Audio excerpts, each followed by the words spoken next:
Ignore the makeup. We took a trip to Dollar Tree and they bought some and I put some on. This is Autumn's story time. Oh, how's everyone doing? I'm Donna. If you're on my page, yay! There's nothing in this world I want to do or think that we should do, like actually embracing the roles that we chose. Of course, my kid wants me to play right now, so I guess I'm kind of not embracing that. But I've been so emotional constantly every day, off and on, and some of it I think is these gummies, and that is something very, whatever, controversial, I guess. A lot of people are going to give me flack for that or some BS, but I don't get disoriented, I don't get whatever, but I do get lifted, as I would call it, hovering, whatever, and by that I mean every day as adults especially, and we're kind of, a lot of us are doing it to our kids all over again already when they're still just getting started, but it's like we've been in the 3D for so long that we live in the 3D. And I know you're like, well, no shit, but no, unless you get it, I can't bring you to it. I can't make you understand something that you don't have the ability to understand. I wouldn't understand it if I didn't have the gummies, because they, when you're a kid and like you can put clothes on that are like, and you might not necessarily, now I didn't, there were things that I felt, and it's a problem, but like I can't wear like the pants I got earlier that I ordered, and they were supposed to be cotton, but they're not, because they're athletic pants, but not athletic like cotton like they should be. They're the shiny, I want to say propylene or something like that, not hard wind, not like windbreakers. Anyway, the point is, like, I can't wear stuff like that. It makes me hot. I can't have my socks kind of crooked and under my toes because it aggravates me, and I'll know about it and think about it all day long. Back when I was a kid and I wore jeans, I remember my friend she was so skinny, real thin, opposites attract, and tan as can be, and she would just pull her pants up and go on about her day, and her pockets drove me insane because I could see them like all. I can't do that. If my pockets are all messed up, I have to fix them. In fact, I just do. It's just, that's what I do. Pull the jeans on. I don't wear jeans right now. Too big still. And I straighten out my pockets, okay? So as we get older, we get more and more and more and more and more and more here. Of course, we have to, right? You learn to drive a car, you've got to be more or less hypervigilant, except apparently you don't, because a lot of people, he ain't driving bad or nothing. He's probably going 35. I don't know. But a lot of people don't. My husband doesn't, and it drives me insane. It scares me to death when he's driving. I know they always think it's women, and believe me, I've been in cars with women who absent-mindedly, I'll just call it that, they drive absent-mindedly. They're not real aware of every little thing going on around them, and they shouldn't be, because each person needs to be responsible for themselves, and then the errors won't really happen. Whatever, B-movie, seriously. But I'm the person who, I see the whole picture. I see everything going on. I could show you this playground right now, and I could tell you everything my kids are doing, and the one that I'm a little concerned about, but I'm not, because I know her, and I know her abilities, and she's climbing up on top of the climby half a circle thing, and the other one's going across the bridge, and then there's a boy jumping here, and then there's people down there. Like, I see, she's wearing blue, it's like a nurse's uniform. Like, I see everything, okay? It's the same way when I'm driving. So I think as a survival and just being able to function as adults in the world, or humans, now some of us, as they say, had to grow up too soon. I always thought that only meant, something happening traumatic. But at the end of the day, so many things nowadays are considered traumatic that are just like everyday things, like literal words. And I'm learning, because I want peace, I want happiness, I want funny, I want comedy. I'm learning to take everything that I recognized before and made angry, or it was pain, and make it funny. It's the same exact thing, just said differently, just interpreted, just soaked up differently. And so I'm sitting here watching my kids play the playground. Sorry, I don't know. Mom always said you start in one place, end up in the other, and I don't know where you started. And I didn't get it, because I had it all right here in a big old web. And that's the adult thing I'm talking about that brings us down. It grounds us. It quite literally, it grounds us. All these strings tied and pulled to things. If this person needs this, if that person, and that person, and I have this, and I have that to do, and I have that to do, and they have this, and we gotta go here, we gotta go there. And then you feel stuck, and you're like waiting in your mind to have nothing to do. You're waiting for it to be clear. Even though, like today, I ain't got nothing to do. I might have had something to do yesterday. I might have something to do tomorrow morning. But typically, I'd be like, no, I have that to do tomorrow. I'm so stressed. Like, there's too much on me. I'm exhausted. I can't get it out of my brain. Mentally, that's what the gummies help me do. I can have that. And I'm trying to get back to that mindset. So, like, I set reminders. I set my calendar. And I wait, and I'll set it for, like, tell me the day before. If I have something, like, big to do, tell me the day before. And then also tell me in the morning. And then also tell me 2 hours before. You know, and it's just because I don't want to walk around all day going, I have an appointment this day, I have that day, and that here, and this there. And I carry all that weight, and it literally just holds me down. And then I end up like this. I was much worse than this, but that is my point, though. It is a very grounded, not in a good way, not centered, not with an understanding and a comprehension that we're going to be fine no matter what. But anyway, yeah, I'm watching my kids play, and I want to join them, but like I said, it's that my mom died when I was 21. My dad died when I was 9. So the whole point I was getting at here is I'm sad. These happy gummies make me really happy, but they make me feel like a kid again. They bring back that, what I call, feels like the 90s feeling of not being so connected to a phone, to a screen, to everyone. Again, something else that keeps us grounded in a not good way is the feeling that we're constantly attached to other people and being watched. And maybe no one relates to that, but psychos like me. But I do, and and I do make videos, and I have tried to be an influencer, and da-da-da-da-da-da-da. But it's like, even when I'm all by myself, it's like, no, what are they going to think? Who cares? So I'm finally there. I'm finally working on doing it anyway. Do it with fear, do it with whatever. But I'm sitting here, and I get that nostalgic 90s feeling. I get this very alone. That's all I don't know how to describe it. It's very alone feeling. I get this very strong need to feel home. Now, I have a home. I have children. They're out there. It's not the garbage can. I have a husband, and he is wonderful.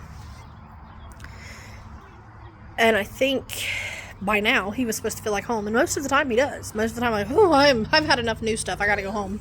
Yeah, baby.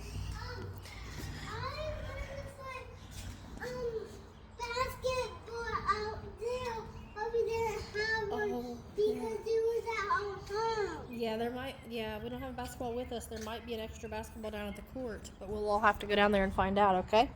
Okay. You're pretty. Are you so pretty? Yeah. Sassy.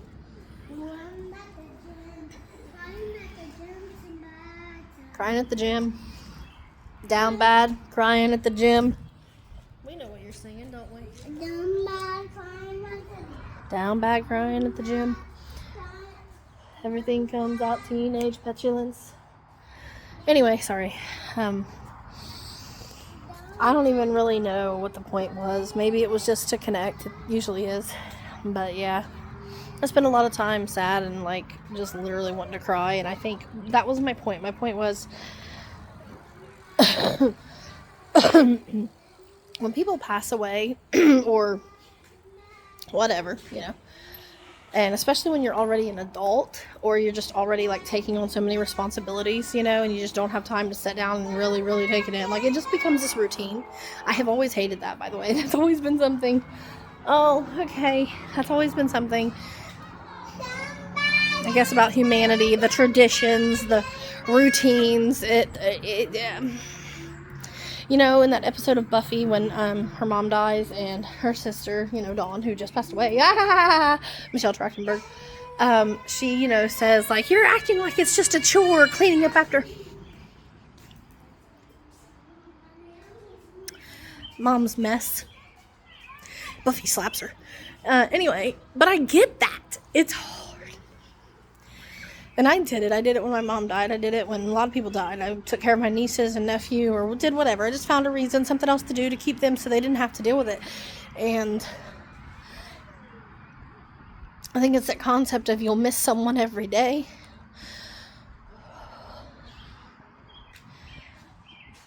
That you'll grieve the loss of someone or something every day. And the thing is, like, when I feel like I'm this present and dealing with it and dealing with all the different things, there's more than just that. There's been a lot of loss. Again, things that I think that we tell ourselves are traumatic, or that society and the world and psychologists and this and that tell us, this is trauma, this is traumatic, this was really difficult, this is really awful, you went through this, and like, I'm sitting here like, seems fine. It's just another thing, it's just another day, just another routine, these things happen. And so, yeah, it's like, and then like dealing with it in retrospect or something, because I'm out here, like I said, and I like see my kids.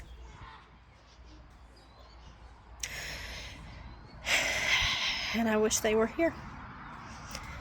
I wish they were here to enjoy them, to see them, to know them. Of course, it wouldn't do any good because they weren't happy and healthy. They were miserable and hateful and resentful and came off manipulative and all this stuff. But I know,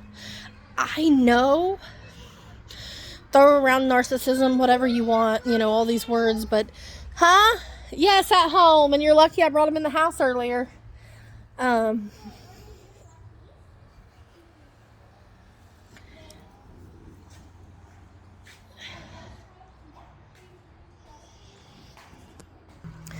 So anyway, I don't know, but yeah, it's like because you're literally having to.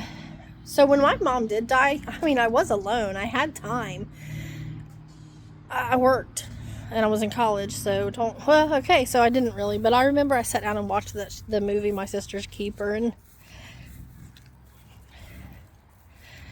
when I say I bawled, I'm not talking like, wah. I'm talking about I was on the toilet nearly vomiting, and I have come so close to that again, and I literally have to stop myself.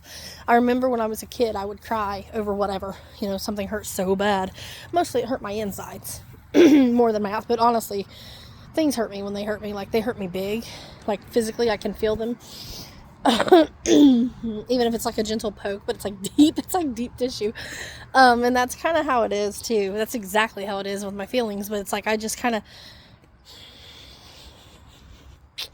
And so sometimes I sit and go, am I even a good person?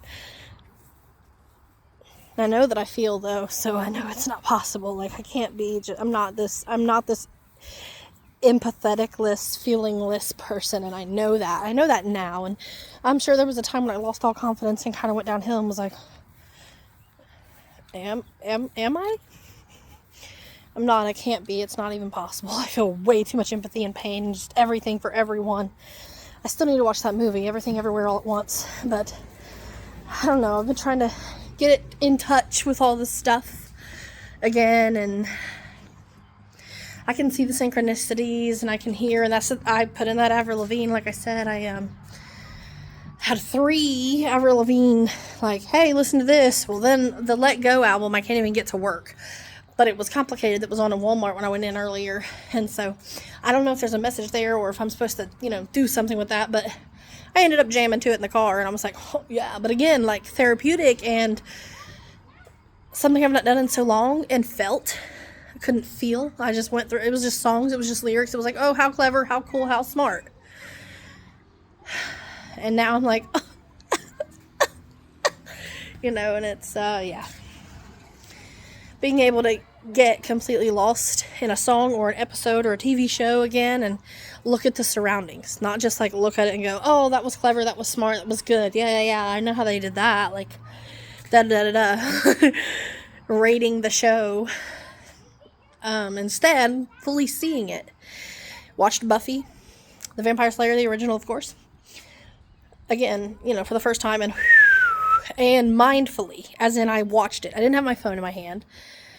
I wasn't talking, hanging out, looking around, playing a game on my phone. I was watching the show. I was able, with my attention span, to be engulfed, like it's right here, not here, and then I'm seeing everything else, which is something I think theaters are good for. We also went and watched a movie yesterday in theaters with the girls. We watched the new live action Lilo and Stitch.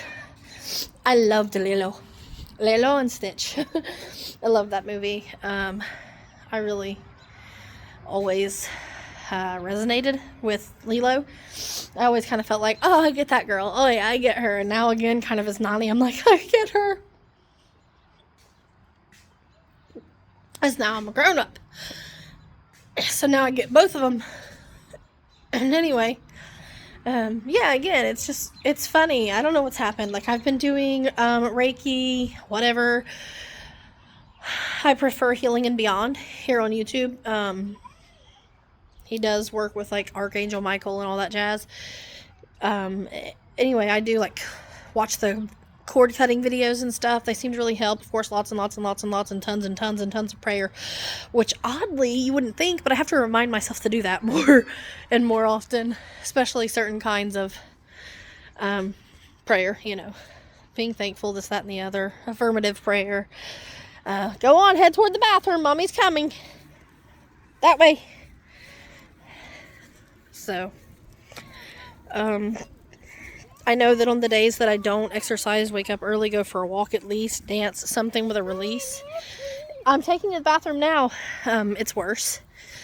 My moodiness, my depression, all of that. So I'm definitely working on that. So I guess I wanted to go ahead and just share some of what I think is progress, some stuff I'm dealing with that's difficult, and just that's what I do and have been doing to revive my soul, as it's called, or feed my soul.